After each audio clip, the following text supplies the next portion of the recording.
ታርጊልኝ እናቴ። ኢዛን ስትጓዝ የነበረችው ጀልባ ልታደርሰን አልቻለችም። ማዕበሉ ከብዷት ወደ ግራና ወደ ቀኝ እየተንገዳገደች ነው። እንድሞት እንኳን ፍላጎት አልነበረኝም። ካሰብኩት ደርሼ ልደውልልሽ እንጂ የኔን መርዶ ልትሰሚ አስቤው አላውቅም። እናቴ ባህር ግን ጨካኝ ነው። ላደርግልሽ ያሰብኩት ሳላደርግልሽ ባህሩ ሊውጠኝ ነው። ሁሉም እዚህ ጀልባ ላይ ያሉት የራሳቸው ዓላማ ነበራቸው። እኔ ግን ያንቺን ደስታ ማየት ነበር ዓላማዬ። ይቅርታ በቃ እናቴ። ጀልባዋ ግማሽ የሚሆን በውሃ እየሞላች ነው። ከፊታችንም ኃይለኛ የሚባል ማዕበል እየመጣብን ነው። ሁላችንም ተስፋ ቆርጠን ወደ ፈጣሪያችን እየተጸጸትን ነው። መርዶ የኔ ሲነገርሽ አደራሽን እናቴ፣ ካለ ህመም ላይ እንዳትወድቂ። አንድ ጊዜ እድሌ ጠማማ ሆኖ ባህር ላይ ቀርቻለሁ።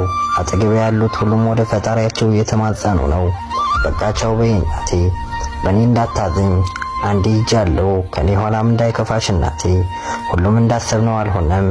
ያሰብነው ብዙ ነበር። ሆኖም ግን ተስፋ እንዳትቆርጭ እናቴ። ይቅር በይኝ። በሚኪ ዶባ